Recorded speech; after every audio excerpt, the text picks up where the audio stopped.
I'm vibing. Shout out to the chess club.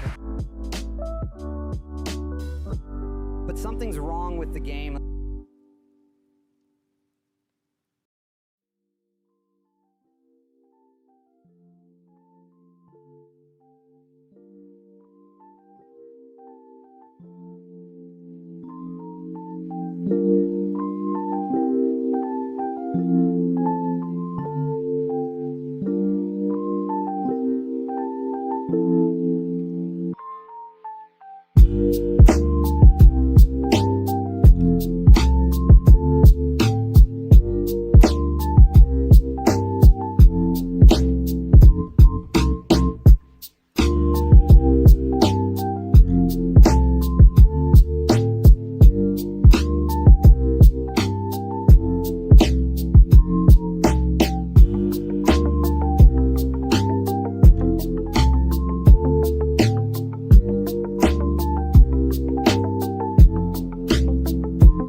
All right, fam. Are you vibing? Are you rocking? Are you feeling like you need to give? Shout out to the chess club. If so, this is the place for you. The only place. And you know it. It's gonna be almost as good as... Assassin's Creed Valhalla. But maybe not quite. But we're gonna try to get close. Together. Together we can do it. I don't know what that was. I'm sorry. We're just... Happy Valentine's Day, everyone. Yeah. Woo. Yeah. Anyway. How y'all doing? You feeling good? Feeling vibely? Yeah, it's Valentine's Day. It's a glorious day in the neighborhood. I'm glad to be here with all of you. We're gonna be here for a shorter stream than normal, just because obviously I'm still a little bit sick and I don't want to lose my voice. And it's Valentine's Day, so me, Nikki, and the kids are gonna go do some stuff like lunch, early afternoon stuff to kind of just take the day easy, you know? Take the day easy. I am like low-key a little frustrated because I ordered Nikki flowers and I paid like the extra whatever $30 for them to be delivered in the morning. And I just checked the FedEx shipping thing because it's 10:30 a.m. and they're still not here. And they're like, it's expected between 5 and 8 p.m. I'm like, what? It just doesn't make sense. It doesn't make sense. So that's frustrating. Anyway, first world problems. How are you guys? How are you guys? Yeah, FedEx was the first mistake. If I had a choice, man. The FedEx, like when we lived about an hour further south, they always were super on time, super accurate. It was great. But when we moved like an hour north, it's just all of a sudden it's like an afterthought. It's crazy. IP gaming. Yeah, there's a real glut in Sony games right now. There's no doubt. There's Helldivers 2 has ended up being a big success for them, which is awesome to see. But I think that is an example of a happy little surprise. Not necessarily a big intentional thing, because by all accounts, they didn't even expect it to be this successful. So they're all like, what? Like, let's compare. See this? 1,400 people in Suicide Squad right now. Okay, let's just see how many people are in Helldivers. 123,000. Now, I'm no mathematician. I don't evaluate equations. I'm not a man of myth like that, but dare I say one of these numbers is bigger than the other by a lot. You can be like, yeah, it's Wednesday morning on Valentine's Day. Who's playing games right now? And it's still at 123,000. Like, you can say that to excuse this away, but then how do you explain this? Because we're looking at them at the same time. Like, what are you talking about? So yeah, it's a big surprise for a lot of people. I have a video coming out tomorrow on the game because I've just been having a blast with it. And there's a handful of reasons that I think stack up and create Helldivers as an experience that work really well. Which I guess I can kind of go into. I mean, the big thing with Helldivers 2, I guess this can be a segment, Jacob. The big thing with Helldivers 2 is that it flew under the radar for a while, which is the first big benefit and strength of it. Because whenever a game enters into the public discourse, it's going to get some positive press and some negative press. It's always going to happen. It's the same with politics. It's the same with actors when they start doing press tours. Like, when you put yourself out there, there's going to be positives and negatives. In the case of like Suicide Squad, though, that absorbed all of the negativity around live service games up until its release, at which point everybody just forgot about it and is already moving on. Like, nobody cares. Helldivers managed to fly under the radar until it launched, and then it just has plopped itself right up in front of players. And the real strength of it is the word of mouth. I mean, I've tried, we did it on stream the other day. I've tried to pull up videos and highlight reels and stuff of Helldivers. And as of like 2 days ago, there really wasn't very much out there on YouTube, surprisingly so. But that I think is an indication that this isn't being blown up by like content creators making a ton of videos on it, kind of like Pal World. This is being blown up almost exclusively through word of mouth, through players telling their friends, you got to get this, you got to play it with me. It's super fun. That's what I've done with my friend group. I ended up really liking it. I like lit up my whole group chat from my buddies from college. And now, I mean, that led like Caleb, Corey, Michael, Robert, at the very least 4 other people to go and buy this. And my brothers are also probably going to be getting it. So that's like another 3 or 4. So like, just one person playing the game and loving it so much can convince 4, 5, 6, 7 other people to buy it, which is how you end up with huge numbers like this, even though you might not be seeing the same level of like promotion through YouTube videos and stuff. Reels has been helping. TikToks have been really helping. Absolutely. So there's that. That's a big consideration. But more than anything, I think what really allows Helldivers 2 to just excel are these. I actually did. Let me see. YouTube. Stream topics, random links. Is this gonna work?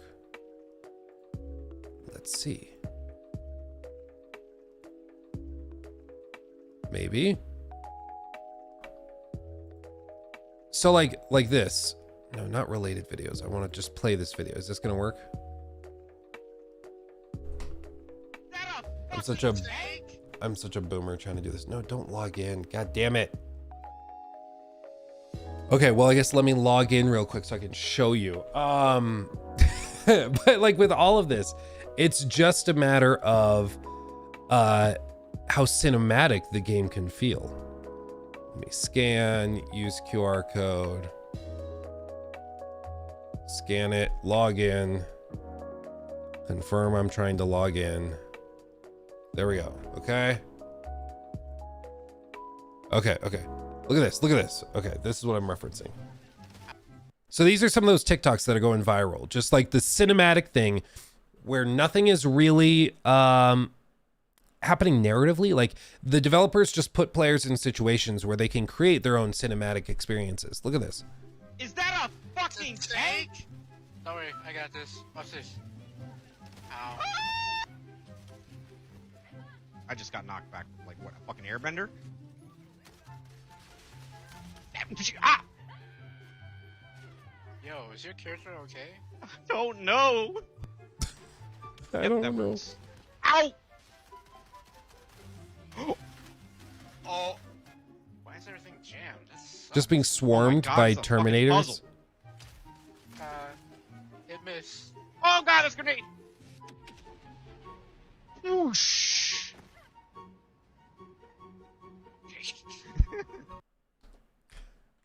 Is that one?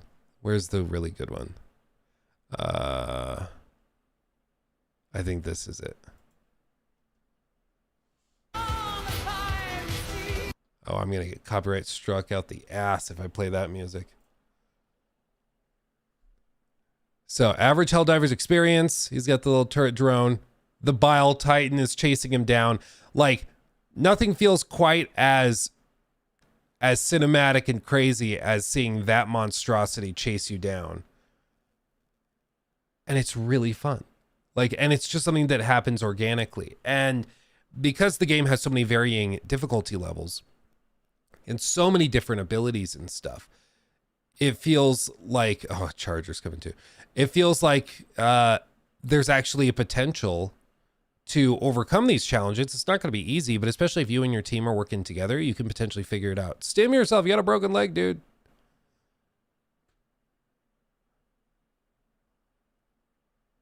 Just trying to get away. Oh, Battle Titan, don't give no crap. Don't give no crap. Just going to stomp around. Just going to stomp around him.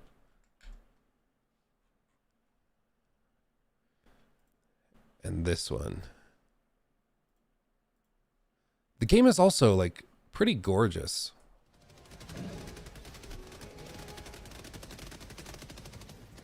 Fire in the hole!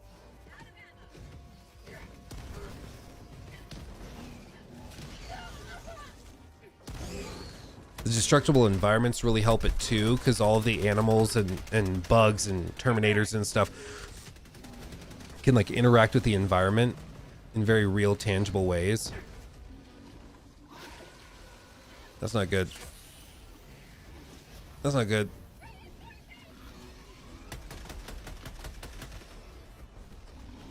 Be afeared. Be afeared. He's gonna hurt. Oh, yep. Then you get swarmed by the little fellas. Classic. Drop all your rare items. So, like, it's a game that empowers you to create your own crazy cinematic experiences yourself without any scripted stuff trying to carry you through.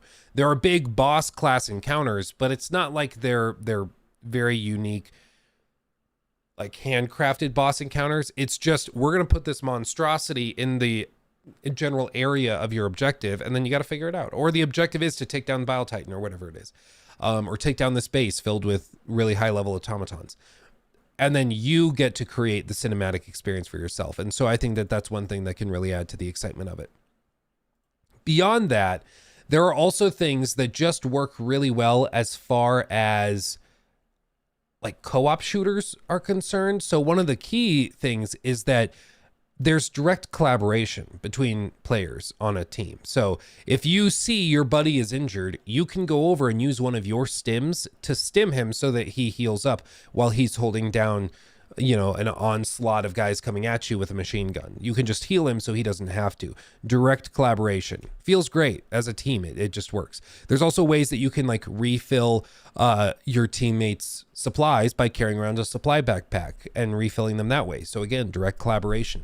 There are certain weapons where you'll have the weapon drop and then there's a backpack that comes with it with more ammunition. So one of your teammates puts on the backpack, you take the weapon, and then they can reload the weapon for you, crouched next to you, so it reloads way faster and you have more ammunition to throw at the big guys that are chasing you down. So all of these direct collaborative mechanics make the teamwork feel much more substantial than in a game like Suicide Squad, where you're just kind of all shooting at the same thing together. And that's about the extent of the collaboration. You know, oh, we're all shooting at that thing together. Yay, teamwork makes the dream work. No, in this case, it's direct involvement with each other that can totally change how an encounter goes. You know, somebody asked on stream on Monday, they were like, well, Luke, it really seems like it's just another one of these live service games that's going to be highly, highly repetitive. And I want to be clear. And thank you real quick for the super chat. I'll answer that in just a second. I just don't want to lose my train of thought. But somebody was asking, like, this just seems like another really repetitive game. And I want to be very clear. It is highly repetitive. There is no doubt about it. Like, there is no doubt. It is highly, highly repetitive because it's a live service game. And if you want players to play something for hundreds or thousands of hours, it's gonna be repetitive. It just will be. So no sense in like denying that. What is different about Helldivers 2 though, is that the sheer chaos, the extremely vast array of abilities, the direct collaboration within the team dynamic, and the wide swath of difficulty options make for chaotic experiences that outweigh the repetition. Because you can go through a mission that you did last night with the rest of your team, and now you crank the difficulty up one level. Maybe you were playing on challenging, now you go to hard, or I think hard is after challenging. And so you go to that difficulty, so now it's going to be much more challenging. Some higher level guys will spawn more frequently, makes sense. And then you also are like, okay, I'm going to call in these abilities, which I didn't use last night. I'm also going to try using the jetpack, and we're going to see if that mobility helps. And then you all go in there and you try it, and it gets so hectic, so chaotic. It doesn't really feel like you're doing the same thing over and over and over again. It's not like doing an escort mission once again, where you're just walking alongside the van as it drives along a predetermined path. So it's just... it manages to introduce the chaos that makes it feel different each time, at least a little bit different each time. I'm sure after 100 or 200 or 300 hours, it will start to feel repetitive regardless. But as of right now, yeah, I've done missions that have the same core objectives, like launch the ICBM off into the distance, go do that. And that's the core objective. But there's so much else going on during any one of those encounters that it doesn't really feel like I'm just doing the same menial task every single time. It feels like there's a lot more going on, and then I'm also going to launch the ICBM at the same time. And that's very impressive. It's very difficult to pull that off for one of these games. But the great thing with live service games with players is that it's like a divining rod. Either you have fun with it or you don't. Either it works for you or it doesn't. And fun is the ultimate defining factor in this. Like, if your game is mechanistically and graphically and in all these other ways the best it possibly could be, but it's not fun, none of that other stuff matters, because players just won't play it. They're just not interested. It's not fun. It's not something they want to go to work for 12 hours sweating and getting bruised and battered, trying to, you know, earn their living, and then come back home and play a game that's not fun. But technically it's really impressive and it does all this other stuff. Nobody cares. Nobody cares if it's not fun. With Helldivers, though, it seems like most people are playing it and are like, it's just honestly fun. Like, sure, the server issues are really annoying. Yes, there are matchmaking issues that pop up every once in a while on PC. That's really annoying. But the game is fun. And at the end of the day, that's all that really matters for a game like this, is that it's fun and players enjoy playing it. And, you know, I think the fact that it's able to nail the collaborative element within team gameplay is what really sets it apart, because I have friends that, you know, I play games with all the time, but we usually play games like, oh, let's play through Baldur's Gate 3 together as a party, or let's go and maybe we play some Overwatch or Valorant for a little bit before we get bored. Like, we don't usually get really into high intensity stuff like this, but we have. And like members of my friend group that normally would not at all be interested in a game like this are now like texting, being like, hey, are you guys getting on tonight? Hey, this afternoon I'm free for an hour and a half. Do you want to play? And like, I have not had that happen for a game since probably Warzone initially dropped in the first few months during quarantine, which was highly exceptional as an instance, of course, because everybody was locked down and stuck at home. So it was much easier to find an hour here and there.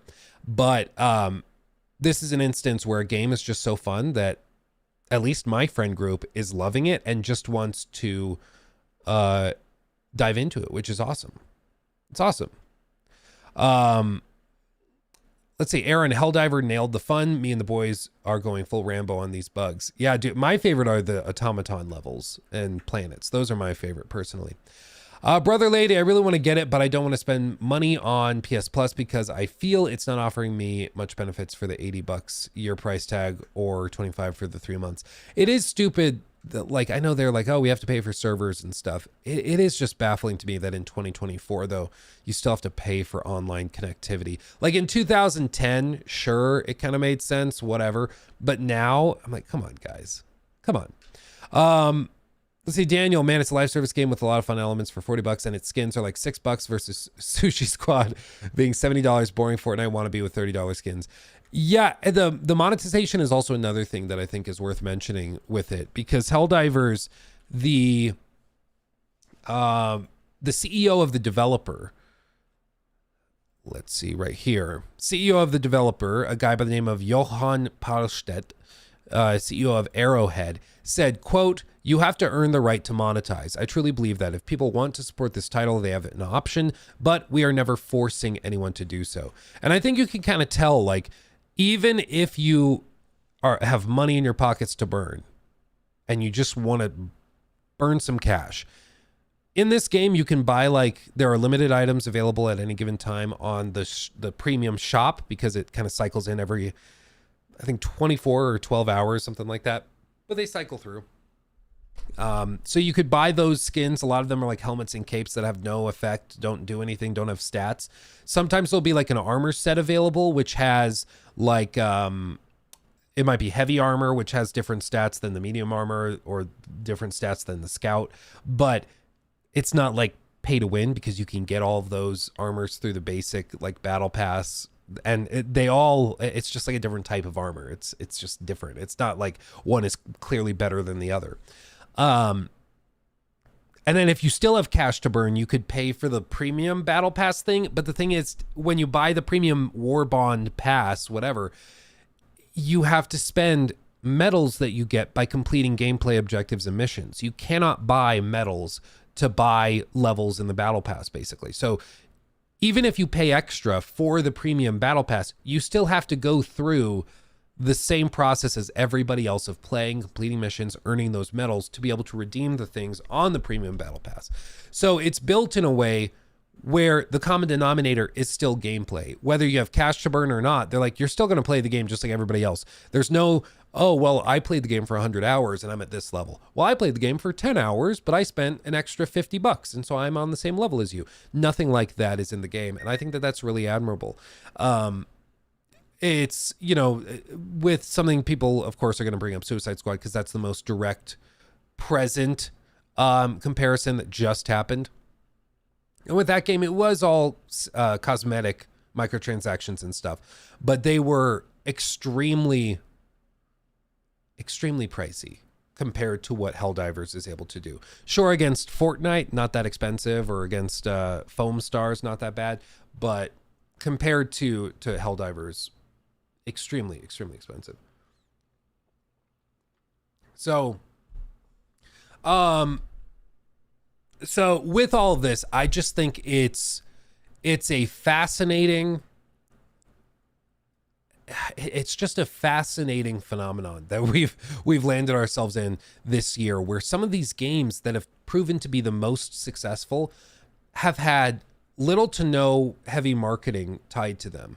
They haven't had tons of preview events, haven't had tons of promotion done. They're just fun games that players are choosing to support freely. And I think that's great. You know, like Warner Brothers spent, and if you've been in public, if you've like if you don't pay for YouTube Premium, if you see ads pop up everywhere, you know full well that like Warner Brothers marketed the crap out of Suicide Squad. Trailers everywhere. They had those skins on buses in the UK. Apparently somebody in chat was telling us that they saw them out in public. Like they threw millions and millions of dollars at trying to make that game work. And right now, I mean, while Helldivers 2 has 124,000 people playing it on Valentine's Day morning, we have in Suicide Squad just under 1,500 people. And it didn't even peak at half of what Avengers did all those years ago, 4 years ago. It didn't even get to half of what Avengers did. And Avengers is so dead you can't even buy it if you want to right now. It's been unlisted.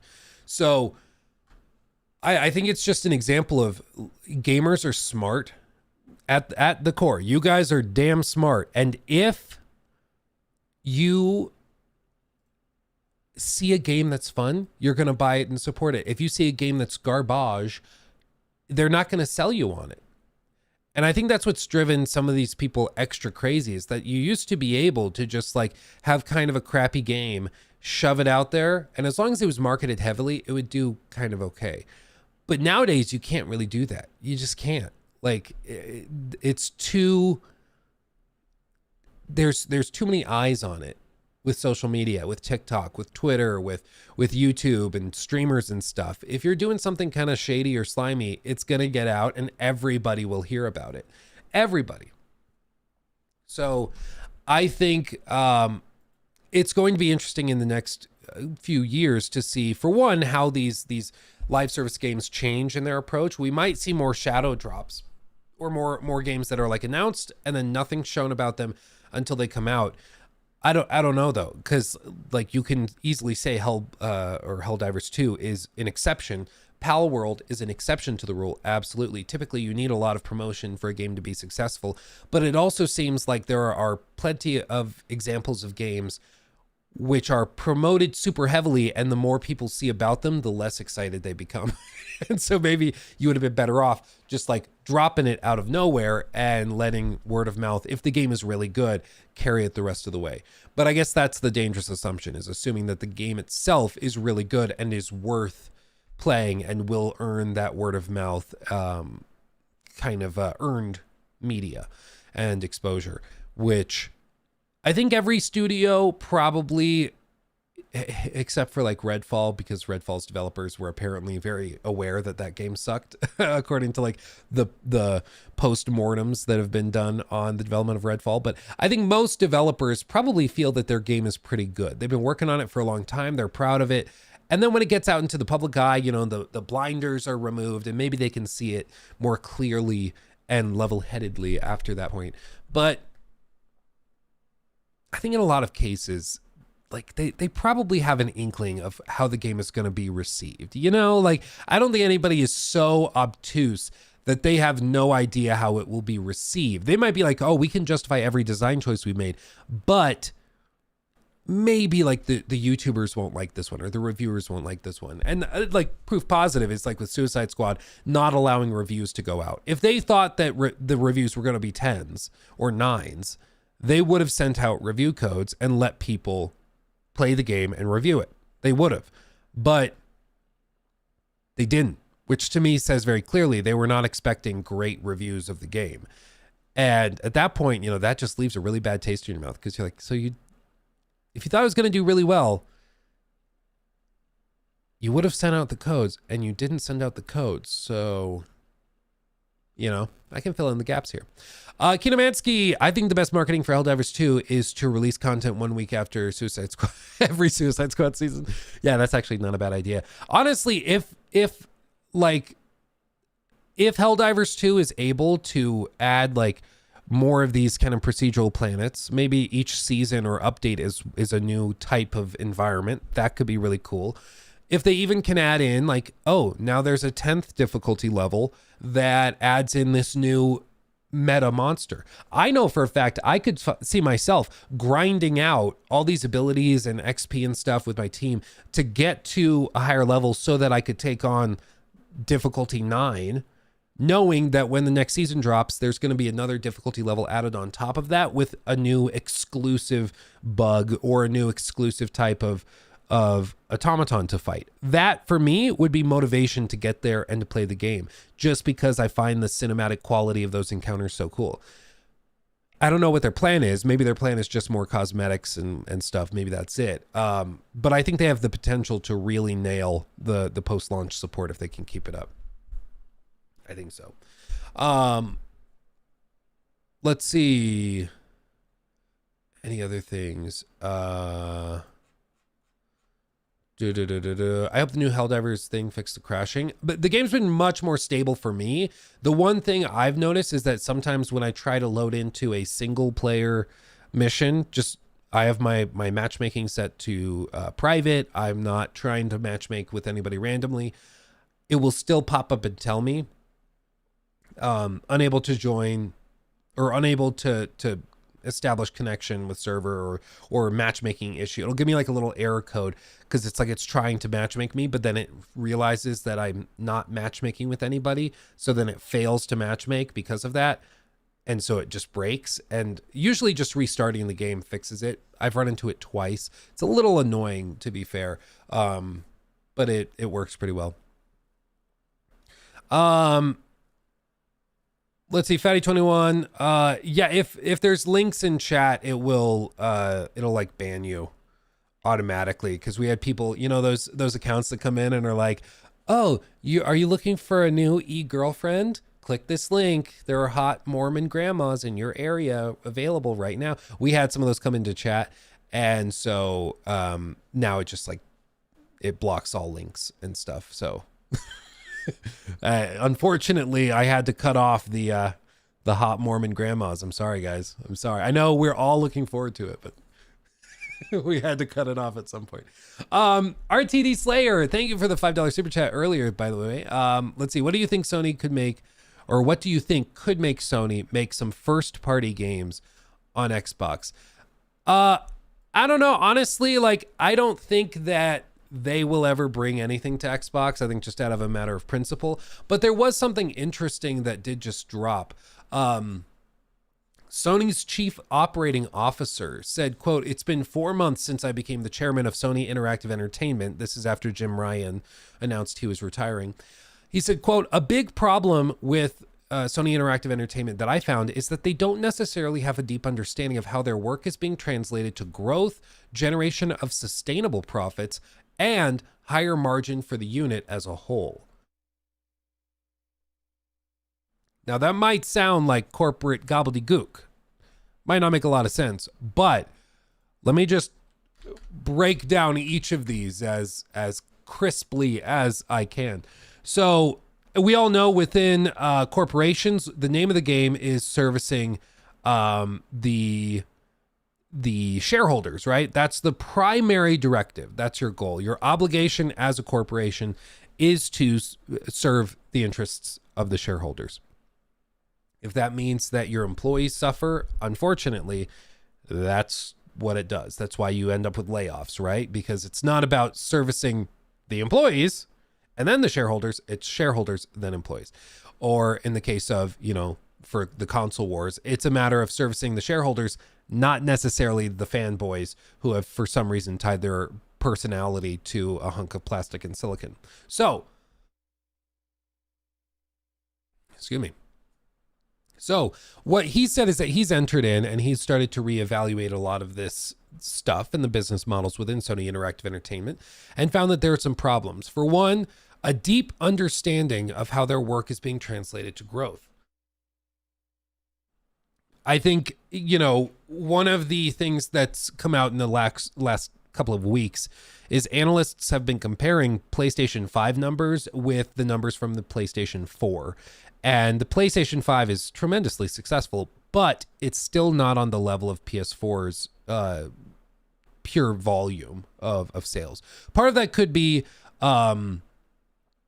part of that, well, and specifically like software attachment to hardware, but part of that could be that it just economically right now people don't have $500 to just freely spend on a console. With the PS4 generation, a lot of people had 2 or 3 PS4s, especially by the time we got to like the PS4 Pro era. You might have a PS4 Pro and then a PS4 Slim, and then maybe you also had an original PS4 that you stopped using because it sounded like a jet engine and was basically a space heater. So there were a lot of things with the PS4 gen, but it seems like they're trying to figure out how they continue to grow the business beyond just doing what they've done before. And that's, again, making sure the shareholders are happy. What shareholders are looking for is growth, because if a company stays exactly the same, share prices are going to stay pretty much identical, if not drop due to inflationary pressures. And you might pay out dividends and stuff, but that's basically how you get one of these big like utility type companies that has had the same share price for 50 years and they pay out a 7-cent dividend every quarter, and that's just what they do. They don't really grow, but they don't shrink, and they just do what they do. That's not what technology investors are looking for. They want to know how you're going to grow your business and how the share is going to increase in price. And with PlayStation, I think this is an indication that the fear is that they are kind of at a standstill. They won the console war basically in terms of hardware sales and console participation on these big AAA games. But like everybody is already aware of PlayStation. Everybody who really wants a PlayStation probably already has one. So where do you go from here? How do you grow revenue? Well, Xbox has been asking themselves the very same question, haven't they? They've been asking themselves the very same question on the flip side. Because they're like, hey, everybody who would have wanted an Xbox probably has an Xbox by now. So where do we get more revenue? How do we grow and increase those dollar signs? Well, maybe third party. Maybe bring in some of those first party games to other platforms. Generation of sustainable profits. Sustainable profits, these are some things, you know, he also mentions it with margin for the unit as a whole. When I hear like sustainable profits and higher margin, that to me screams of like games as a service, live service games that can operate relatively cheaply over longer periods of time, bringing in consistent revenues through microtransactions, season passes, battle passes, that type of thing. Because it's a lot cheaper to run a game like Helldivers 2 for 2 years than to develop an entirely new game that's going to sell 2 million copies within the first few weeks, but then barely sell anything for the next 5 years while you work on the next game. They'd much rather just have a really successful live service game that just prints money indefinitely. So it seems like they're evaluating that, trying to find ways to do it and find ways to work around it. It also screams to me price increase, potentially. I mean, I think that the way that they would do it is they wouldn't raise the price of the PlayStation 5. What I think they do, though, is that they probably have a higher margin on the PS4 or PS5 Pro. I think that that's very reasonable to expect. I've said for a long time that I think Sony is often viewed by the gaming community as sort of the Apple of the gaming space. They view Sony as having the premium product that's a little more glitzy and glamorous. And it's also in some ways like a social status thing, which is why you see people have like their PS5 in the back corner so everybody can see that they have one. It's a little less so now because, of course, the PlayStation 5 is more accessible now. But for the first year or two, I mean, go back and watch some videos of YouTubers and streamers from back then. People would have like their PS5 Pro or PS5 Pro, their PS5 box, like sitting in the back corner, just in frame so you can see that they bought one. Because it was like a social status thing, you know? It was kind of weird how it happened. In the same way that everybody on the planet who bought a Vision Pro headset from Apple, every single one of those people that bought one has told everybody that they have one. Nobody bought a Vision Pro and sat in their bedroom using it for 30 minutes and then was like, okay, that's cool. I would tweet about this, but nobody cares. No, everybody's bragging that they have one because they want to flex that they have $3,500 to waste on something. So with this, I just think because they have that social status, because they have the premium vibe with it, I do think Sony could get away with having like a $700 Pro console. I think they could get away with it. I think there would be a little bit of uproar initially. Some people would be upset about it, but I think that they could easily get away with it. As for like the PlayStation 6, people have been saying, oh, well, if Microsoft does what they're planning on doing with multi-platform releases and stuff, they might stop making hardware, and then, you know, there will be no competition, so they'll have $1,000 PlayStation 6. I don't think that they would launch a PlayStation 6 at $1,000. I think they would try to get it to the $500 mark, maybe $600 at the highest. But I do think there is a market for people to pay extra to have a more powerful device. Personally, and I'm saying this from a point of extreme privilege as a YouTuber, okay? Like, I do this for a living. This is my work. If I buy a PlayStation 6 or PlayStation 5 Pro, for me, it is a business write-off when I'm using it in the studio. So this is this is not a normal use case, okay? But I'm saying that I would personally love it if there were a version of the PlayStation 5 that could play fully native 4K games at a full locked 60 frames. I would love that. That's all I really want. More storage. That give me the ultimate crazy double XL Elite Plus Pro Ultra version of the PS5. And I would like that. Even if it's $1,000, that for me would be awesome. Not everybody would buy it, but I do think a lot of people would. If the PS5 Pro was $700, it would need to be a lot more powerful to be worth it. Well, and that's where it's going to come in, where it's like, is this going to be a matter of incremental upgrades? Or are they just going to be like, okay, now it's the PS5 Pro and it can do 4K natively at 60, and like that's all we're going to do? That's the extent of what we're pushing? Or are they going to do the push for like 8K checkerboarded or something, you know? Because when they dropped the PS4 Pro, they were like, oh, it does 4K. And when they sold the PS5, they were like, oh, it does 8K. They had the 8K symbol on the box, even though nothing can actually export at 8K. It was just like technically it was able to output a signal at that resolution. It's just stupid. To be fair, and to be just very, very clear, I think that nobody needs an 8K display. Like, you don't. The size that you would need for an 8K display to be worth it and to be visibly useful, you'd have to be sitting like 6 feet away from it, and it would have to be 100 feet diagonally. Like, it would have to be so freaking stupid huge. It would be so stupid. It would be ridiculous. Just outrageous. Just outrageous. So let's see. This is apparently the full quote, though. Let's see this.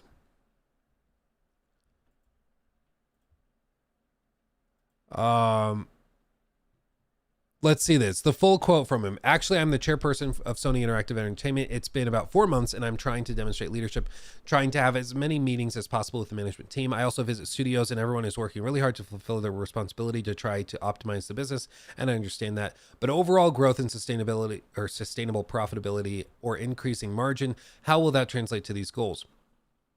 I don't think people understand that deeply. I think that is the problem of the organization. So as far as I'm concerned, I try to understand what is happening in the company, in the industry, and also in the perspective of the analysts, and try to explain in a transparent manner so that people can recognize and notice these issues so that we can have a harmonized approach going forward. That is a very general comment since I became the chairperson. There are concrete points which I will not go into today. Quote, now I'm visiting the studios. I've had meetings with the leadership there. The studios, people work in the studios have very high motivation. They're very highly motivated. They're very good people, and they're very creative people. They have great creative minds. They also have knowledge about live streaming. However, having said that, when it comes to the business itself, I think there's room for improvement, and that's got to do with how we use the money, or about the schedule of development, or how to fulfill one's accountability towards development, etc. Those are my frank impressions, so I will continue to engage in dialogue with the people so that we can find the right way to proceed. I don't think that this guy's like, so you're just going to lie? No, I mean, this is exactly what he said. Like, I don't know what you're talking about. Okay. Yeah, no, that's what he said. That's funny. So it's just they're trying to find ways to unify it more. And I think for PlayStation this generation, there's been sort of a slight disconnect where they've wanted to increase margin profits and sustainability of profits and consistency of revenues for sure. And one of the ways they decided to try and do that is with investing heavily into live service games. And they're trying to do that, but at the same time, they've seemingly been struggling to get single player games out the door at a steady pace. Yes, they've had God of War Ragnarok, but that was also like a PS4 cross-generational game. So it wasn't like a full-on exclusive. And they've had Spider-Man 2, which reviewed fine. And they had, or even well, it didn't review as like a masterpiece, but it reviewed well. But they haven't had that steady drip of like twice a year, a first-party Sony game that just blows everybody away. And, you know, even something like Helldivers, as far as I understand it, Helldivers is not a first-party Sony game. It is published by PlayStation, but it's not a PlayStation studio. Maybe I'm mistaken on that, but I thought that they are technically just the publisher for it. But either way, like it just seems like they've struggled to get a steady drip of those games out. And maybe they're just giving them extra time, and starting next year is when we're going to start getting that steady drip. Maybe they're waiting for the PlayStation 5 Pro to come out, and that's when they're going to showcase like the next Santa Monica game and the next Naughty Dog game, and they're going to be like, yeah, look at this. It looks so good on the PS5 Pro. You got to go buy that. It launches on the same day as the PS5 Pro. Maybe that's what they're planning to do. I don't know. But it is strange that we basically have nothing for the rest of the year coming from PlayStation first party. And everybody's like, what? It's very weird. It's very, very weird. I think everybody's still sitting and waiting, hoping that they have something up their sleeves. Like they have a DLC kind of spin-off game for Atreus from Santa Monica coming. Maybe. We all thought they were working on that, but then they dropped Valhalla. So now people are wondering if that's the thing they've been working on. Who knows? But yeah, and like look at this. This just happened here. Another thing for Sony. PS5 entering the latter stage of its life cycle, Sony says. After sales of the PS5 failed to meet expectations, Sony has said the console is entering the latter stage of its life cycle. Sony had set an ambitious target of 25 million PS5 sold during the current financial year ending March 31st, 2025, but has now revised its forecast down to 21 million after PS5 sales during the commercial holiday or crucial holiday 2023 quarter came in lower than expected despite aggressive promotions. Sony sold 8.2 million PS5s during the third quarter ending December 31st, up from 7.1 million sold during the quarter the previous year. Okay. But it's not enough to hit their lofty target. According to Bloomberg, Sony Senior Vice President Naomi Matsuoka, maybe, said the company now expects sales price of the PS5 or the sales pace of the PS5 to start falling from the next fiscal year, which begins April 24 and runs until March 25. Looking ahead, PS5 will enter the latter stage of its life cycle. As such, we will put more emphasis on the balance between profitability and sales. For this reason, we expect the annual sales pace of PS5 hardware to start falling from the next fiscal year, which kind of reaffirms what I was saying earlier, that it seems like most people who really want a PS5 have one, and little things like the slightly smaller version aren't seemingly driving many sales. I think a PS5 Pro excites a lot of people, and a lot of people would go out and buy that. I don't know if it's enough to make up the, missing the forecasts by 1 million units for a holiday season, but I do think people would buy a PS5 Pro. But this is the crazy thing. Like, it feels like this just came out because we haven't gotten a lot of exclusive PS5 games.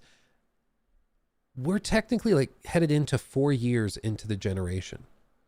Most generations are 6 to 7 years. That's the extent of it. We are over halfway through this generation. At least we are supposed to be. That's wild. That's wild. Isn't that crazy? Do you feel old yet? I feel old. Yeah, one game that may be set for the PS6 launch title is Hideo Kojima's return to the action espionage thing, Fizzent. Yeah, we'll see what that even looks like. Who knows? Death Stranding 2 has a 2025 release window, and based on Sony's latest comments, probably won't come out before April 25. Physint wouldn't then be expected until 2026 at the earliest, possibly 27 or 28. PS4 came out in November 2013. PS5 came out 7 years later. If this pattern repeats itself, then the PS6 will come out November of 2027. But we do know Microsoft is targeting 2026. So do they just let Xbox have their own hardware, exclusive next generation hardware for a year? Maybe. Maybe. Who knows? Who knows? Is PS5 Slim worth the upgrade? No, I mean, it's literally not an upgrade. It's just a smaller form factor. It's like the whole reason they designed it and put it out there is because it's cheaper to ship, and so they have increased margins. Like that's the whole point. And it's simpler to have like one base SKU that you can then sell a secondary attachment for. Just makes more sense. Let's see, Rid or RTD Slayer, thank you for the $5 again. I could see Sony bring, for example, Last of Us Remastered to Xbox and say, hey, want the sequel or proper remake? Come to Sony. Maybe. I think it would take a lot from the executive side of things to make that happen, because I think that they have so much pride in some of those exclusives that they wouldn't bring it. It's the same thing. Like if they brought Halo to the PlayStation, I think that would be such a bad, like just for sake of optics, it would be such a bad look to be like, yeah, this thing that is so integral, it's like key to our DNA, it's now everybody's. Like I just think that looks bad. I can't think that they would actually do that. You know, it'd be like if Apple came out and was like, okay, you can now use Siri on your Windows phone if you somehow still have one. Or yeah, Siri's now available on the Meta Quest. Like it just wouldn't really make sense. Like, okay, technically, I guess now more people can use it, but I'm not sure if that's actually worth it. I think they continue to bring live service games. I think they continue to bring some of these like Sony published games to other platforms. I still think that they have a weird hatred, not weird. They have a disdain for Xbox, and they just as a matter of principle aren't going to bring it to a rival console, but they'll bring it to PC. I have no doubt. I think that's just a no-brainer. Also, Fearless Wolf, thank you for the super chat. Considering a console over $600, you might as well get a PC at this point, especially for versatility and upgradability. Consoles only have exclusives going for it, but even that is becoming blurred now. Yeah, I mean, the one thing also with consoles is that you get an ecosystem, and you get, allegedly, you're supposed to get a reliability that comes with them. So when you buy a game on the PlayStation 5, you know that it's going to run pretty damn well on the PS5. You know that you're going to be able to just hit the button, it launches it, plays it, and then you're good to go. On PC, there's all sorts of questions of like, well, is it optimized for the type of GPU I have? Oh, it's not. Like, that sucks, and so I'm just screwed. Like, there are plenty of games where it's just like, oh, you use an AMD based system, screw you. Like there's a lot of, unfortunately, games kind of like that. And on the flip side, there are other games like, you know, Starfield at launch, which for whatever reason didn't support DLSS. So if you had an NVIDIA graphics card and you wanted to use frame generation or DLSS stuff, you're just screwed. It was like, nope, you have to use FSR2. Sucks to suck, you know? So there's always pros and cons to both. I mean, I agree, going with a PC, you get a PC and you get everything else that comes with it. And you can play games and everything, but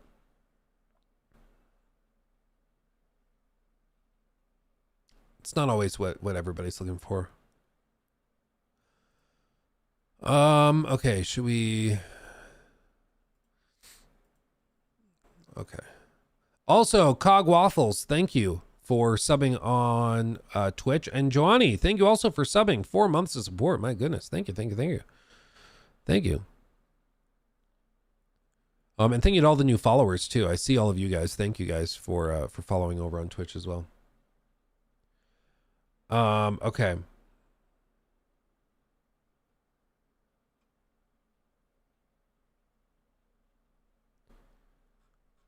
Yeah, the 4090. I have a 4090. I love this thing. It's great.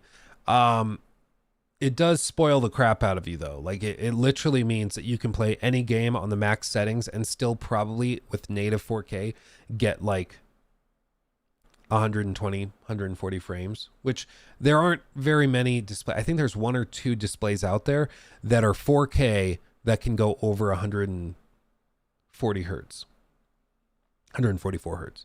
I have one of them. So it's pretty rare. Yeah, Luke, I hear the Robitussin. Yeah, it's the good stuff. Trying to fight this damn cough. Oh, will I review Stellar Blade? I'm not anticipating reviewing Stellar Blade. I don't have anything against it. It's just like there's only so many projects I can work on, and I would not expect that one to do well. If they reach out and they want to like sponsor an iTride or something, yeah, I'll jump on that. But I wouldn't expect a review to do very well. So like, can I justify setting aside 50, 60, 70 hours to play the game off stream to make a video that's going to do 30,000 views? Like, I can't really justify that.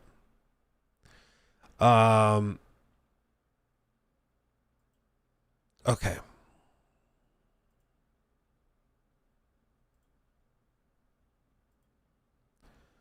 I have a PS5. Is it worth getting an Xbox just for Game Pass? I mean, if there's games on Game Pass that you find compelling, yeah. It's whether you get a Series S or a Series X, it's a fantastic value. I mean, it's ridiculous the value that you get with Game Pass. And that's the whole thing. Like it's the whole the whole premise of the Xbox is slowly morphing into this basically just being a box to use Game Pass on. Like that's the whole point, is it's just going to be a box for Game Pass. So it's almost like Game Pass is their core thing. And if you want to buy this special box that Xbox also sells to play Game Pass stuff on, cool. You can also use a PC, you can use cloud gaming, whatever you want. But like this is becoming a secondary element of their business model as opposed to the primary, which I think is why it's breaking so many people's brains. They're like, what? The Game Box. They should just rename it that. I agree. Could Xbox just keep the Series X for the next few generations if they're going to streaming only? No, because the streaming infrastructure, especially in the States, is so crappy. They are easily 10 to 20 years away from like streaming your games being totally viable for the majority of people. In the US right now, like the majority of the infrastructure is still tied up in like dial-up and like raw whatever it is, RG6 cabling. Like it's all just copper wire, and just hope that that's good enough.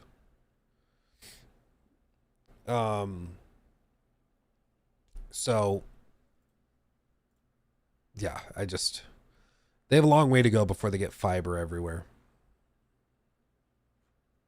Yeah, and if you tried Stadia, you know exactly the problem with relying on streaming. If the latency is bad, you're screwed. I was thinking about this the other day. If GTA 6 comes out after the next Super Bowl, what do you think the chances are of a Rockstar paying for a Super Bowl ad? Probably pretty high. I don't know why they wouldn't. They have the money. Everybody will be talking about it. It'll start trending immediately. Like, easy clap. Easy clap. Okay, so let's talk about this. This is a new segment. New segment. And close that down. Okay. So I came across this tweet that just kind of popped up in front of my face, and I thought it was interesting. Basically, it's coming from Rasputin, who is another YouTuber, makes great videos. You should check him out, follow him if you don't already. Very talented creator.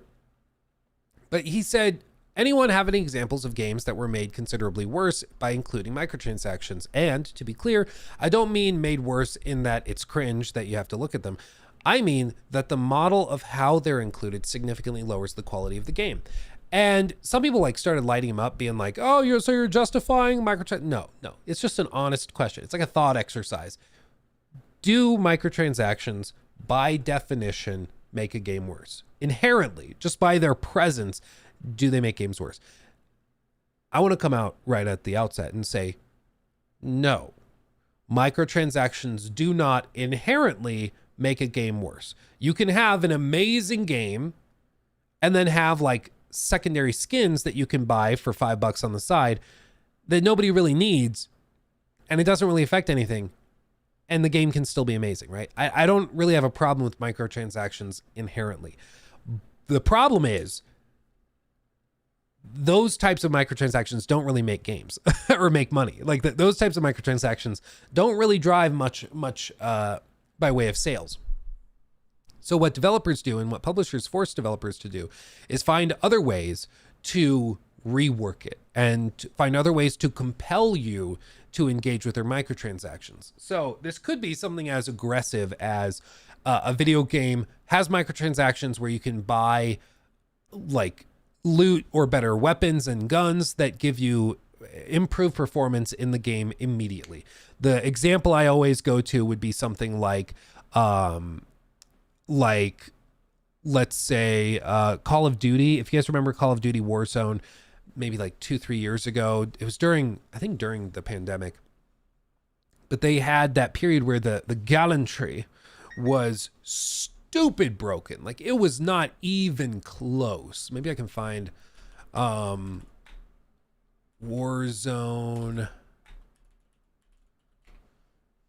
Maybe I can find it here. It was like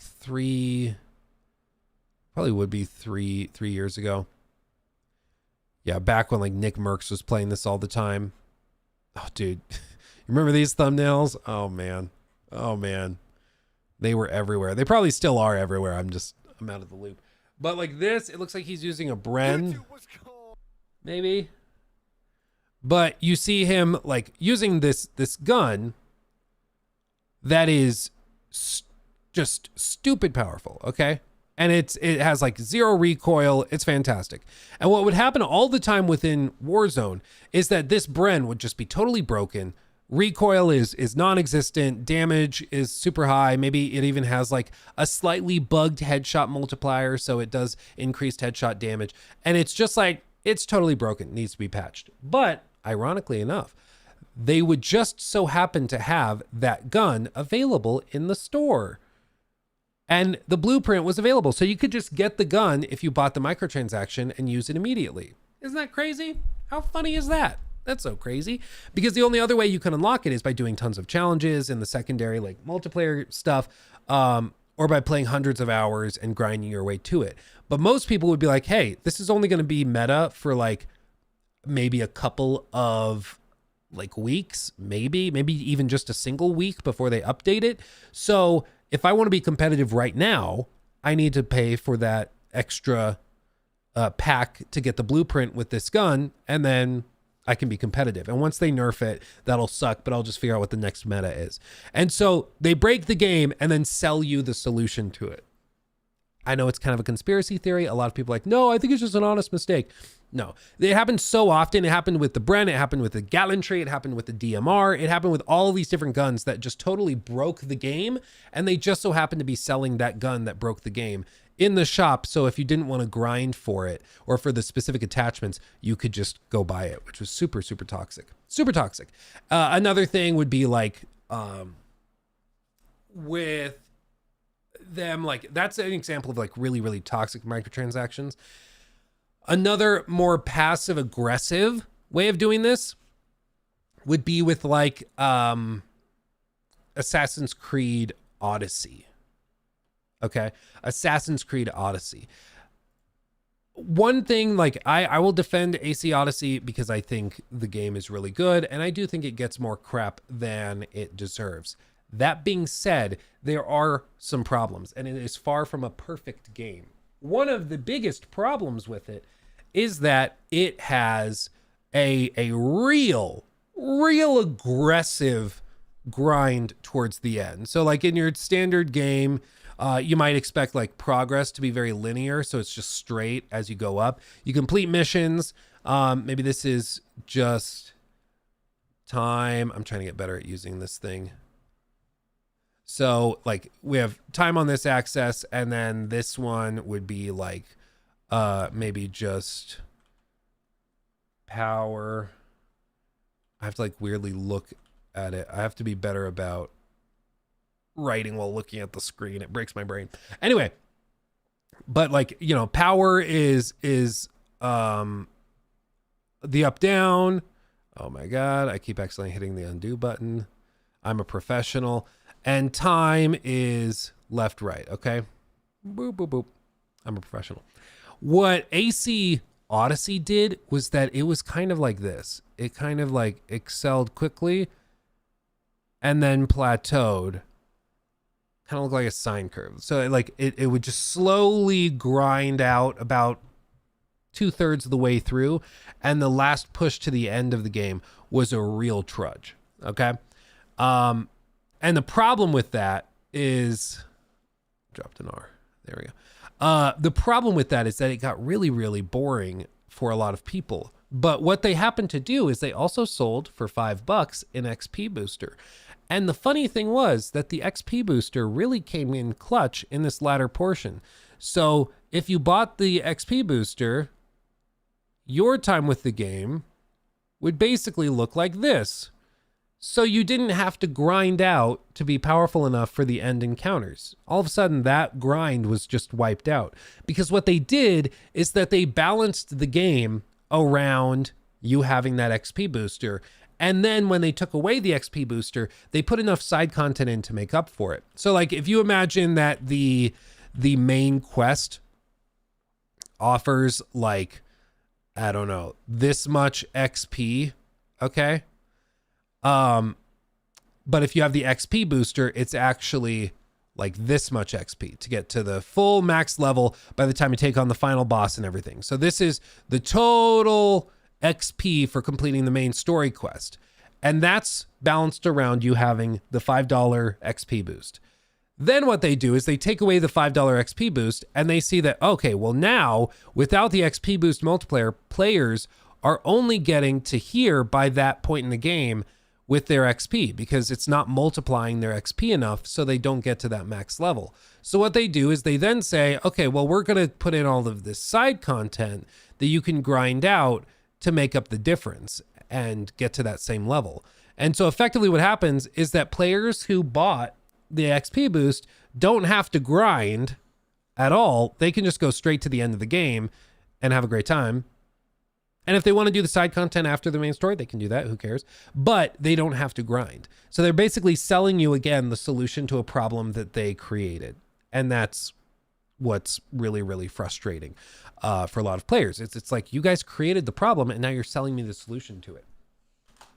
But perhaps the most, well, so let me just say, like, that is an example of, once again, they look at the microtransactions and they're like, okay, we want to compel people to use this. So let's create a problem and sell them the solution. And in this case, the problem will be the grind. Another instance famously that is one of the worst examples, and by that I mean best examples of this particular thing, is, of course, Shadow of War. Shadow of War, another game from Warner Brothers. And in this case, Monolith, who also did Shadow of Mordor, and they're working on a Wonder Woman game right now with a Nemesis system in it as well. They did a thing when this game came out in 2017 where they sold loot boxes, and these, they called them loot chests, and there were different tiers of them. Okay, so there were loot chests, there were war chests, and then there were XP boosts that they also sold you. And one of the things that this game was built around was having about a 25, if I remember correctly, like 25-ish hour campaign. You get through that, and then it would say, okay, now you have to defend your fortresses against the waves of Sauron and whatever. And you had to go through a pretty intense grind. And that grind involved getting a bunch of legendary tier orcs in positions of power within your fortresses to defend against the oncoming onslaught of all of these different attackers. Interesting idea, interesting dynamic for an end game, kind of cool. Problem was, they once again created a problem and then offered to sell you the solution. People did math back when this game came out, calculating how much money it would take to properly level to get to the end credits. And it was something outrageous. I mean, we're talking tens of thousands of dollars, tens upon tens of thousands of dollars to properly level using the loot crates and loot chests to get there. If you didn't want to do that, you could grind for 80 to 100 hours and hopefully get lucky enough that your orcs level up and are able to work their way up. Because the way the game works is that you can't have orcs higher level than you working for you. So if you like overcome a really difficult combat challenge and you're level 30, but then there's a level 40 orc you just took down, you can shame them to bring them down to your level. And then as you level back up higher and higher, they have to level up with you. You can't recruit a higher level orc than what you are. So it just is built around this idea of grind. One thing that they did, though, is it got so much backlash at the time because they basically were creating this problem and then they were selling you chests that would sell you orcs. Like you would open the loot box and it would have an orc, a legendary orc in it, if you happen to buy this loot chest or loot crate. And so people got so upset about it. The game got a ton of negative press. Time went by. After player numbers started to really drop and people kind of were moving on from it, they then went in, patched, and removed that stuff from the game. So now, if you play Shadow of War, it's this weird hollow thing where you can tell in the end game there's something missing because the grind isn't, like, it doesn't really work the same way it was designed.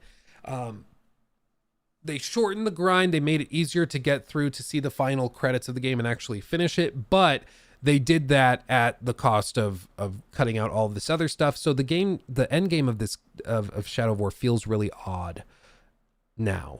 It's very, very strange. It's very strange. Oh, hold on. I'm going to turn on the candle wax melter thing. It's just very odd. Like, it's not bad, but it's also not good. Like, it doesn't really add anything. I don't know about you guys. When I feel sick, I just like the smell of cinnamon. So I just want the wax melt to continue going. Maybe you're not supposed to have it burning for 12 hours straight, but I damn sure like it to burn straight. So I'm going to keep it melted. Anyway, Luke has an addiction to wax melts. So anyway, this game is a great example of how toxic these microtransactions could be. And then after, they had served their purpose, they patched them out. And so now people go back and they play it. And like, I did a video where I did like and I tried this game again after however many years. We did that video. And people were in the comments, even after I explained all of this in the video, and they're like, well, I just played it like a few weeks ago and it doesn't have any loot boxes. So I think you're just making stuff up. Like, I understand you're 12 years old and you weren't playing games like this when they came out, but this was a real problem that happened at the time. And it was only after not just getting a ton of flack for it, but also after people called them out for it and then stopped playing the game that they then fixed it, went in. And it's a real shame because the rest of the game is so impressive. There's so many cool things in Shadow of War, but it's just such a shame that it was handled so toxically. And whether that was Monolith's doing or if that was Warner Brothers forcing them to, I don't know. But a real shame, because the game was great. But that's a great example of another one that had a ton of issues. As you could see, you could open up these war chests and like it was tied around the progression system. Like you would open it up and get legendary orcs as part of these crates that you would open up. It was ridiculous. It was crazy. So that's another good example. Another one, of course, is Battlefront 2. Battlefront 2, if you guys have not played that recently, I might have to just Google it. I don't think anybody linked it. Battlefront 2 Star Cards. Ooh, baby. So one of the things around Battlefront 2 when it launched was, of course, that the game was extremely heavily monetized, again with loot boxes and loot crates. And this is one thing that's kind of died out in the years since. It's not considered like super viable anymore for these games to just go full frontal with loot crates and loot boxes, and I think it's because it's really hard to argue that these aren't a type of gambling, because it is. Like, it's just delusional to pretend like they're not, and they prey on a particularly vulnerable group of people, and especially targeting these types of mechanics to children leaves a really bad taste in everybody's mouth. Like, it's a really bad look. Really bad look. So, yeah, unless you're FIFA, and then nobody cares, because it's like, yeah, FIFA sucks. Everybody agrees. Everybody's like, yeah, whatever. But it seems like nowadays the more acceptable thing, if you announce that your game has a battle pass, people are like, okay, whatever. But they don't immediately get upset. If you announce a new IP or a new, like, looter shooter or online live service game, and you say, yeah, and it's all based around loot boxes, people are probably going to get much more upset. Yeah, it's specifically targeting DSP, basically. But like this, let me just describe this. I'll read this off. This is from their official Battlefront 2 page, okay? This is how they describe this star card system, okay? And I want you to listen to this in case you're not familiar with how Battlefront 2's progression and character system and upgrades work, because it's about to break your brain how anybody thought that this was not just pay to win. In Star Wars Battlefront 2, your hero's journey will be a more personalized experience that allows you to build careers for different trooper classes, heroes, and more. There's plenty of depth to join the breadth of new content, especially when it comes to customization with star cards, earned via unlockable crates. Now, pause, time out. To be clear, this is a post they put out before the game came out. So they were trying to describe, this is how it works in the game. This is what you should be excited for. So there is customization with star cards that you get through unlockable crates. You can also buy the crates. Resuming, keep that in mind. A version of this is now live in the closed alpha, blah, blah, blah. Using star cards, you'll be able to modify your favorite heroes and troopers to your specifications, creating ever more powerful and flexible combinations. Hero and trooper specific star cards can be applied across a player's ability slots in a dizzying array of possible configurations. Take Darth Maul's spin attack, for example. This powerful maneuver might be modified by specific star cards to travel further or move faster. Boba Fett players might employ a star card that extends his For the Hunt ability to reveal enemies not just in his own scanner, but to nearby allies as well. Classes can be outfitted with different star cards as well, and different combinations of star cards will reward players with vastly different experiences. One specialist might excel in trap laying, while another might concentrate on becoming the ultimate stealth sniper. Okay, interesting. They go on. You'll also have the freedom. You got to love when they toss in freedom. This is about my liberty. I'll tell you what. The freedom to switch out cards on the fly, customizing your loadout during respawns to fit changing tactical conditions. And star cards don't stop with troopers and heroes. Heroes, ships, and starfighters will also have libraries of star cards available. You'll get star cards by completing in-game challenges and quests, as well through crates rewarded for gameplay progress in Star Wars Battlefront 2. You can also buy them. Cards come in a variety of rarities, with each tier reflecting a corresponding adjustment in power level. You'll earn new cards as you play, opening a new creative option for configuring your favorite classes and characters. It lands on November 17th, blah, blah, blah. Now, I'm sure I don't need to tell you.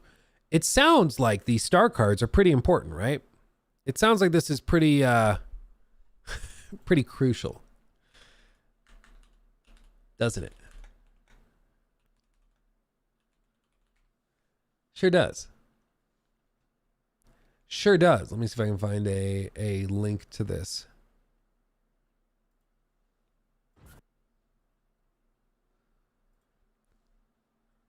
So what would happen is you would buy one of these loot crates, and then you would get these star cards of different rarities. Common star card. Oh, Bush Pilot. This is +1. Turn rate increase of 2.5%. So it's fair to say the more of these star cards you have, specifically the more high rate and high tier ones you have, the better your abilities will be. Right? Got some crafting parts. Okay. Makes sense. And it even applies to like the heroes and everything. So it's really crucial to have a lot of these star cards available to be able to use and implement. The problem, of course, being that a player with no star cards or only common star cards going up against another player in a competitive multiplayer game that has a lot of star cards because they bought a bunch of loot boxes is not even going to be close to competitive. It just won't be, because they have significant power improvements that come into it. It's not even close. And I ran into this just when I was playing the game like last year to go back and try it again. And the star cards make the game almost unplayable for a new player, because everybody who's still playing Battlefront 2 to this day has been playing it for a long time and already have all of these crazy star cards on all of their characters. And you can even see it when you die and like you see the character's profile, you can see what star cards they have equipped. And almost every player that I came across had all like purple and gold star cards because they had been playing this for so long. So it's straight up just pay to win. If you bought more of these and you got higher level star cards, you would do better than the players that didn't do that. And that's what pissed people off the most, is that it wasn't just a microtransaction put in the game to maybe make some extra cash. It was put in and the game was designed around compelling you to purchase it. So the whole thing was just one big manipulation to get you to engage with it. Trooper crate, hero crate, starfighter crate. So all different crates that you can buy. Isn't that crazy? It's giving you the freedom, isn't it? It gives you the freedom to buy whatever star cards you want. So this is just another example of the problem of designing your game around the microtransactions as opposed to around compelling gameplay mechanics. It just breaks the game. It's a real tragedy at the end of the day, because you can take a game that's really good and it just collapses. Yeah, because it's designed to manipulate you at its core. And so to go all the way back to this original question posed by Rasputin, I think it's an interesting question to ask, which is why I wanted to talk about it, because I think it's an interesting thing to challenge your presuppositions and assumptions. And I think it's important you do that regularly. You know, we all assume microtransactions in games are bad. It's kind of like the starting point for a lot of these discussions. And sometimes it's good to reflect and be like, okay, is that necessarily the case? Is that actually true? Or do we have to be more specific? Is it true that microtransactions are bad? Not necessarily. Microtransactions are bad when the game's been designed around compelling you to use them. And in this case, like Overwatch 2, I think is an example. If you're looking at just the cosmetics, sure, doesn't really matter. Buying skins for Moira, who cares? Like if you have the fiery skin versus the starter skin, you're not going to play any better than me. Now, if you have an RGB gaming chair, then I'm screwed. But like with the skin, it doesn't really matter. Where you could maybe say it starts to get a little iffy is buying new heroes, because sometimes the heroes are broken. But at the same time, you can also say that applies to everybody in the game equally. And there's only like one class per team, and they balance it pretty quickly. So, I think they generally do a fairly good job as far as I can tell, as a casual normie gamer on the side of it. On the other hand, yeah, loots for loot. I think that's an interesting point. On the other hand, you can argue it's cut content. But on the other hand, they would probably say they wouldn't have made that content if it wasn't going to be sold, because the only way that they could justify creating it is because they were going to sell it for $5 on the store, for $10 or $15 or whatever. Like, would all of these skins exist for foam stars if they didn't think they could get $45 for it? I mean, probably. These are skins that they developed specifically because they were going to try to charge for them. In some cases, I think it's definitely true, where it's like, you definitely design this and then cut it out of the game straight up. Like the mission in Hogwarts Legacy that is exclusive to PlayStation 5 gamers, that like kind of ticked me off, because it's just a really, in my opinion, it's probably the best side mission in the entire game.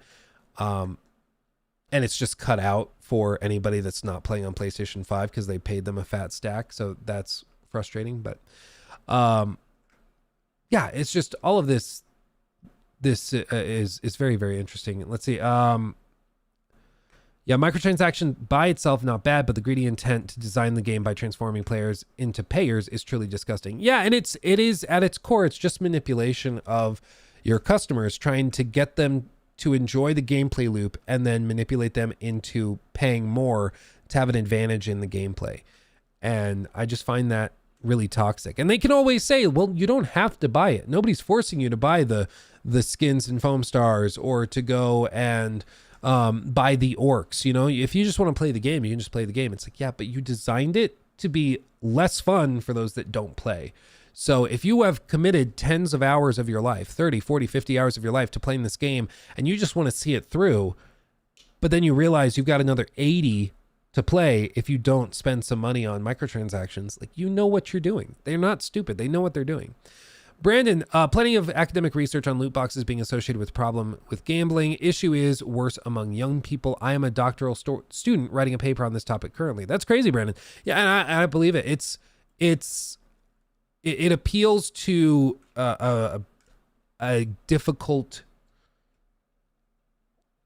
or it appeals to a particularly vulnerable group of people who are susceptible to this type of thing. And especially, you know, with kids and people under 18, there's a huge problem. And that's why I think, was it China who recently passed like a regulation that their mobile games and console games, PC games can't do a lot of this microtransaction heavy stuff with minors specifically. I think that type of thing is great. I think the US should probably pass laws saying that, like, yeah, you can't sell someone under 18 a bunch of loot boxes and gambling stuff because they can't form the intent and consent to potentially waste their money. Like, they're kids, they don't really probably understand what they're getting themselves into, and you're just profiting off of that. And that's so immoral. It's crazy. Like, it's so toxic. It's crazy. It's just outrageous. The law was rejected. Oh, within China? I thought it was a regulation, but to be fair, I don't really know how China's process works. But I know that they have had their stock market in free fall, basically.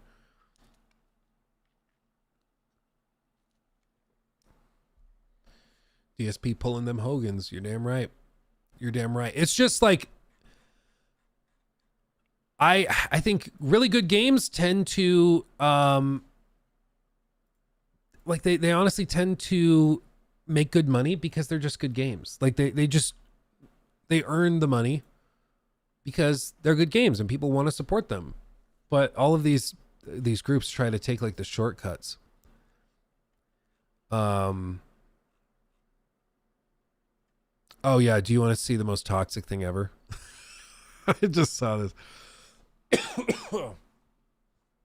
The regulation was walked back after Tencent and NetEase lost billions. Yeah, they dropped like 12% in a day. So I'm sure some of the leadership within the government got some calls and were like, fix this. I'm sure. Do you guys want to see the most, like, if I did this, I would expect you guys to tease the crap out of me, okay?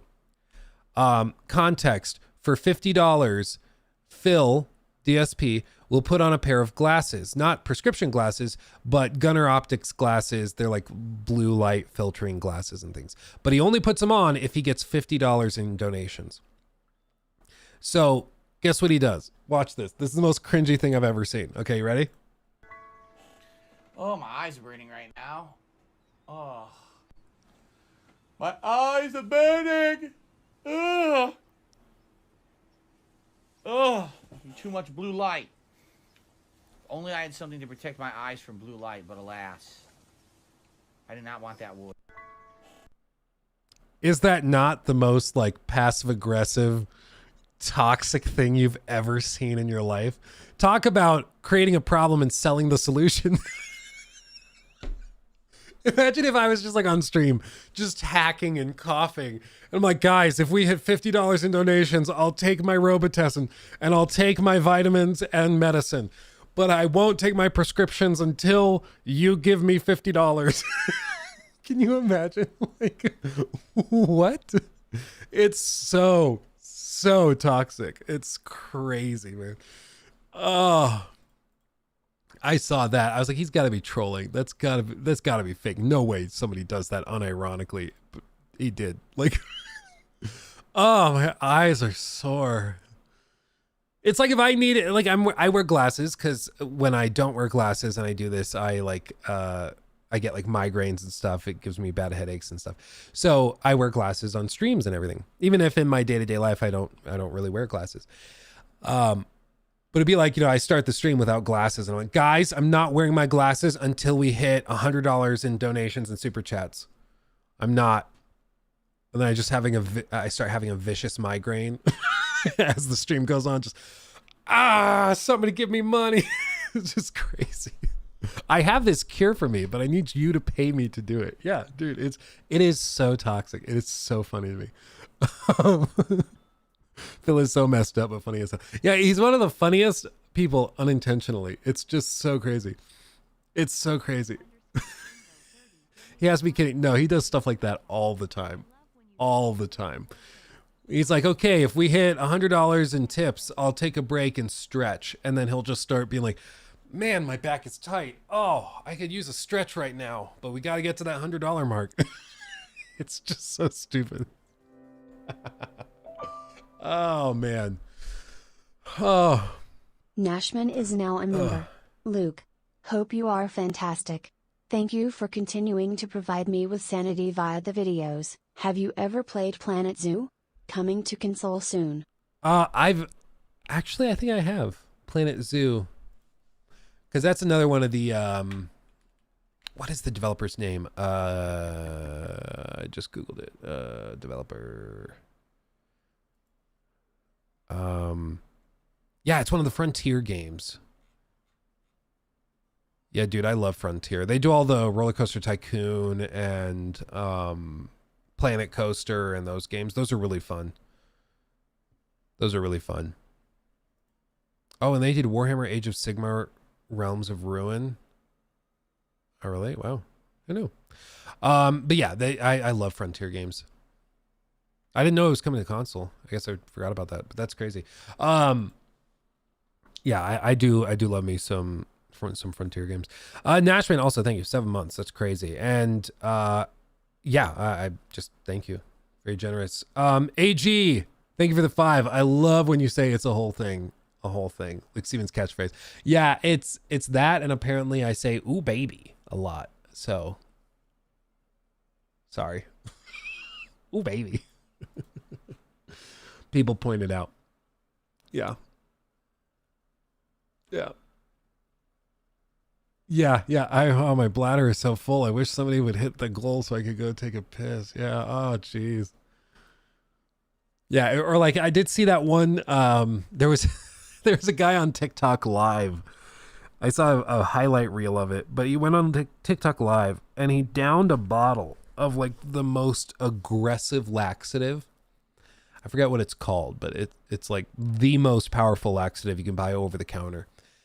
And he drinks the whole bottle. He's supposed to have like a tablespoon. He drinks the whole bottle and then he just sits. And he's like, I'm not going to go to the bathroom until we hit $100 or it was like 100 galaxies or whatever it is on TikTok to get donations. And he was just like, we're in this together. And to his credit, he didn't hit his financial goal and he sat in his seat, like in his car. And let's just say he lost the battle. He lost the battle. But everybody was like, I don't think that was the real stuff. He probably filled it with water and then drank water. Like, let's be honest, it's probably not real. Apparently it was real. The dude's like insides melted. Yeah. That's more of an incentive for not donating, though. I think that's exactly the lesson he learns, Anderson. I think that's exactly what he figured out. Maybe next time it's like, hey, I'm going to go to the bathroom if you don't give me money. For each $1, I'll stay another minute. That would probably work.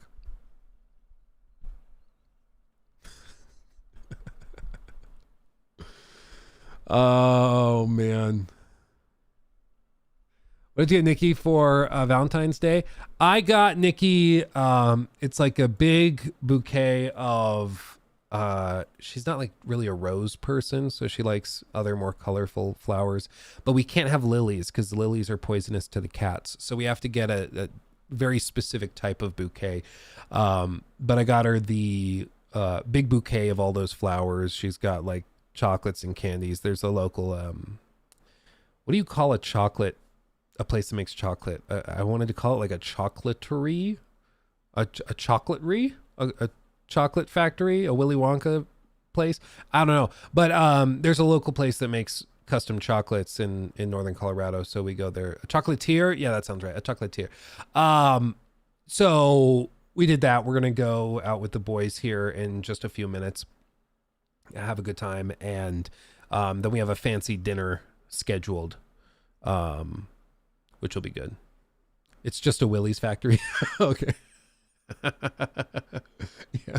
How many cats do you have? I got two cats, Finley and Hermione. They are little fur balls. They're super cute. Yeah. I have like, Finley likes to sleep in that bundle of blankets when I'm working on stuff. And then Hermione sleeps in her little house over there. So they like to hang out with me. The other reason that Finley has not been allowed into the studio while we're streaming recently is because he gets really like aggressively jealous of like the camera, because I'm talking and looking at the camera. So he will come and like sit right here just in front of me, or he'll go and he'll like sit in front of the monitor because he sees me looking at it and he's like, no, you don't get to look at that, look at me. So he'll just sit there and take up the space. It's really funny. Yeah, he's like, love me. How old are they? Hermione's probably, I think she was a 2020. We got her when we were at that old apartment. So it would have been, I think mid to late 2020 is Hermione. So she's on her way to being 4. And then Finley, he was actually born right before Hurricane Harvey hit Texas in like 2017. And they evacuated all of the cats out of the shelters. And so when he was a kitten, he was on a truck, and they just came and dropped off like 3-4 cats at each shelter as they worked their way all the way up north through the country. And at this shelter by where we lived at the time, he happened to be there, and we went in, and he was just this little bitty thing, little bitty kitten. His original name was Tatum, little Tatum. Now he's a big old Tatum. But we call him Finley. Yeah. Yeah, it's pretty cute. Pretty cute. $0 Giro. Luke, you got any Bitcoin? No. I'm not sure you could pay me to buy Bitcoin. I do algorithmic trading with leveraged ETFs. So if I compare my returns over the last 12 months, what is the 12-month return on Bitcoin? I don't even know. What's the T12 on Bitcoin? Because my T12 on my portfolio, one of my portfolios, is currently at 93%. Oh, well, actually, I'll give it, if I go for just a year, I'll give you this. Just a year, Bitcoin 1 year price, 132%. Bitcoin got me beat. If I bought it at like many other times, 3, 5.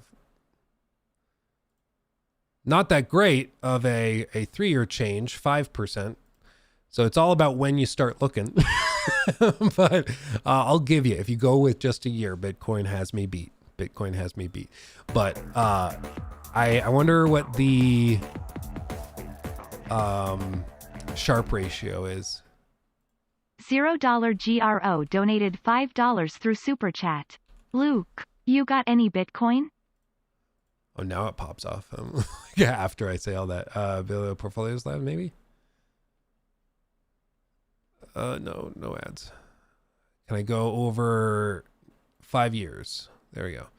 So for a Sharpe ratio, you're usually looking for a Sharpe ratio of like over 1 is what you want. This isn't calculating and changing it based on time. What's it? So it's just not going to calculate it? Come on.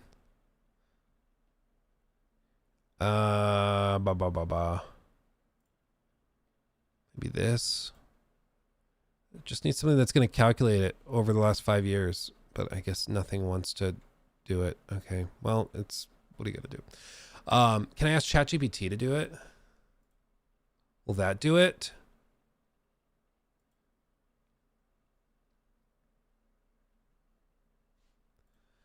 What is the Sharp ratio for Bitcoin over the last 5 years?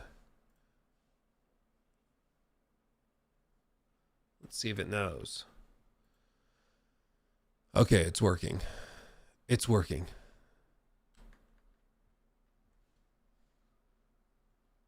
We'll see if it's actually going to be able to calculate it. Who knows? Who knows? You never really know with ChatGPT. Beat Connect. Beat Connect. Let's see. Immature adult. Yeah, thank you for the super chat. New segment, investing with Luke. Yeah, I can't help myself. I just always bring it up. Okay, so average return, because they had some rough years. It's very volatile, to be clear. Like, the problem with Bitcoin is, yeah, in a year it can go up 130%. It can also go down 80% in a year because it's very volatile. And the only reason it's what we call a speculative asset, the only reason it's worth anything is because people agree it's worth something. It doesn't have inherent value. So the Sharp ratio, normally what you look for is 1 or above. And what the Sharp ratio tells you is that, as I say, this result would suggest that for every unit of risk taken, Bitcoin returned 0.43 units of excess return over the risk-free rate, which is usually whatever like the treasury rates are going to be for like minus the inflationary rate, right? So in other words, like the Sharp rate for or Sharp ratio for Bitcoin over a 5-year period is so low, no investment broker, nobody managing a portfolio would ever buy this asset. You know, that's assuming it's at 15% average return for 5 years, for demonstration only. So if it's below 1, you don't want to mess with that, right? Because it has such heavy drawdowns. Beyond that, though, if you look at like the Sharp ratio of the S&P 500,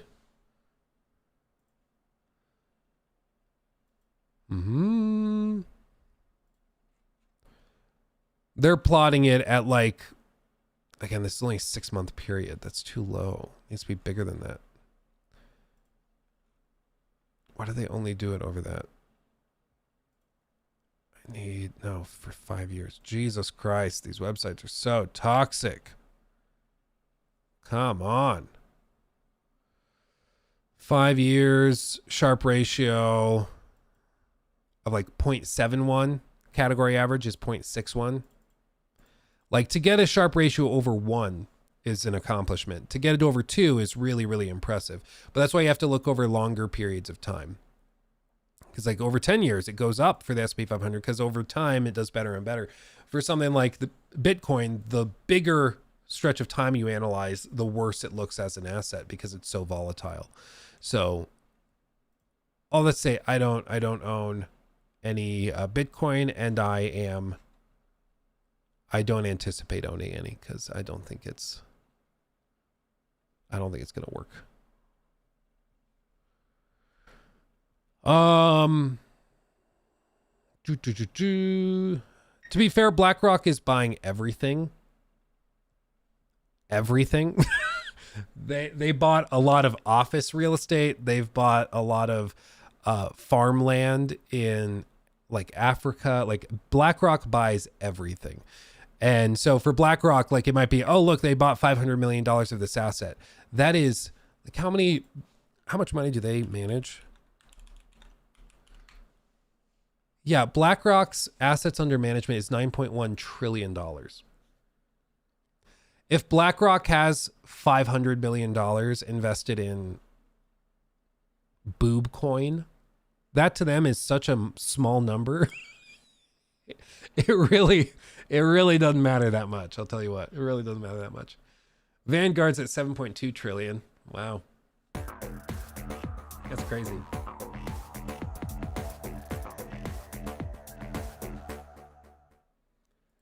$0 GRO donated $5 through Super Chat.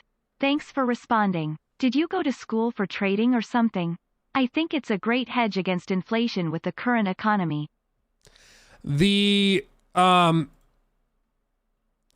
it is potentially a hedge against inflation, sure, because it's decentralized, and that is something that can help with that. I have a degree in corporate finance, so like I've taken investment classes, and I also worked as a commercial real estate broker. So like I worked in investments, like managing investment purchases for very, very wealthy people. So I've seen a lot of this stuff, and I know what makes a deal make sense and what makes a deal not work. But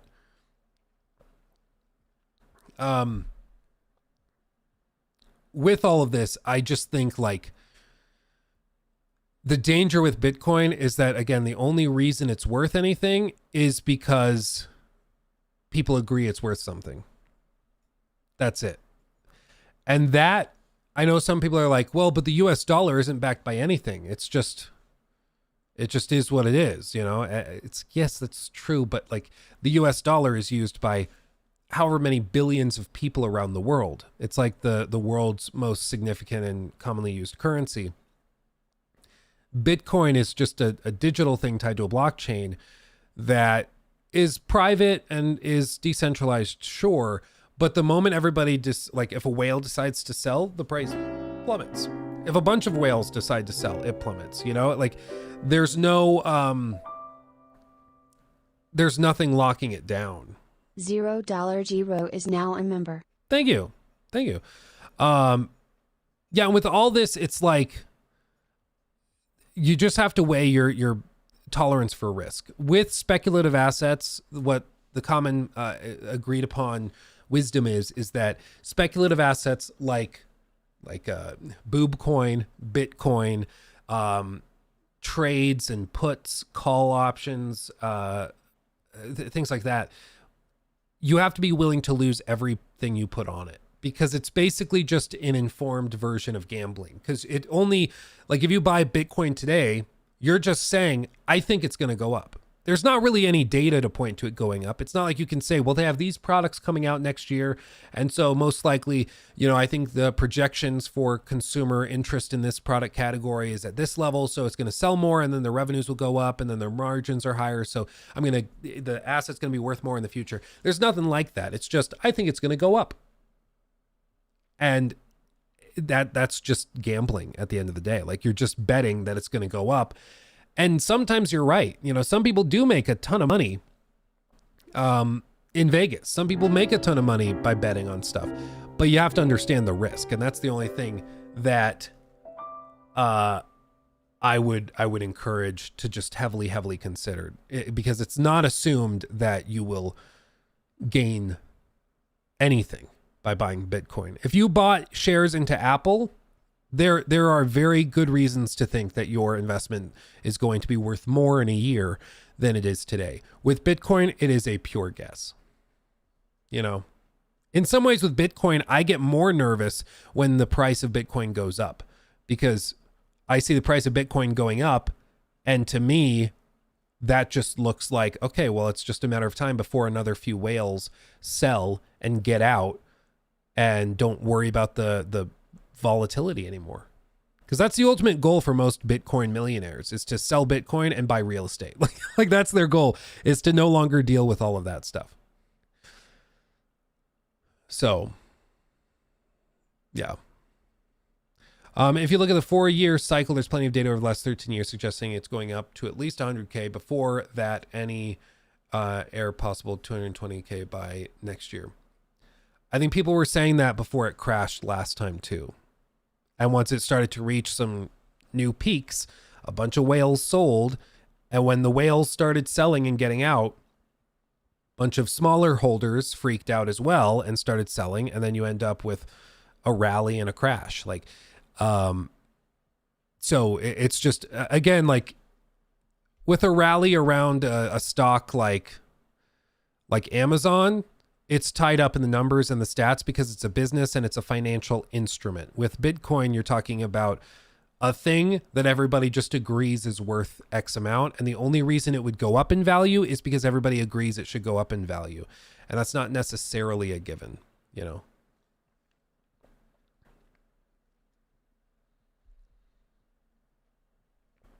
Invested in Take-Two. I mean, Take-Two is probably going up, but the thing with all of these assets is that people have priced them according to what is understood. So, like, the price of Take-Two Interactive today is priced understanding that they're going to make X amount of billions of dollars from GTA 6. So, like, investors have already considered that and factored it into the price. You know?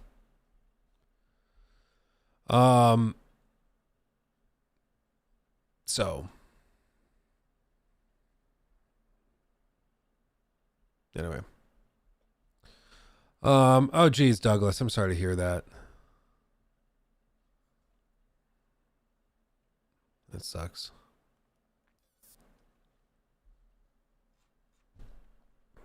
Anyway. Final Fantasy 7. Yeah, it looks good. Also, $0 G. Thank you for gifting a membership to Demon Abyss. Thank you. Okay. Okay. Well, fam, like I said, I'm going to go take Nikki and the boys out on a little lunch retreat thing. It's going to be a good time. So I'm going to go do that. You guys are freaking awesome. I love you guys dearly. We'll be back tomorrow, actually, for the podcast with Joel Raptor. So we'll have another podcast or another stream tomorrow. We'll do that. But have a wonderful Valentine's Day. Have a wonderful Wednesday. Go play some games. Have a wonderful, wonderful time. Kinomansky, also, yes, I checked the P.O. box. I got that. Thank you dearly, my friend. I don't know what else to say. Thank you. That was awesome. I got the package. Also, to Mia as well, if you're still in here, Mia, the package for me and Joe Raptor for the podcast. I'm working on getting Joe Raptor's thing to him. There's actually a pretty good possibility we're going to meet up in person relatively soon, maybe. So I might just give it to him in person and we might do an episode of the podcast in real time. I'm not like in live, you know, I'm not sure, but yeah. It was more of a joke than a gift. Oh, dude, I thought it was kind of fun. I did laugh when I opened it. I was like, okay, that's good. But yeah, no, I liked it. Thanks for replying. Sorry to deviate you from the gaming news. I was simply curious. Oh, you're fine. $0 G. I like talking about the finance stuff. I will ramble about it for hours if I don't cut myself off. But yeah, it's good. Have you two ever met in real life? No, not yet. He's in like Amsterdam. He lives very far away. So we've never met, but hopefully this year there's plenty of events that are coming down the pike. So I'm hoping that we get the chance. But anyway, much love, everybody. We'll talk soon. Stay safe. Go watch the new video on Banishers, Ghost of New Eden. Love you all, and I'll see you in the next one. Hugs and kisses. Bye-bye.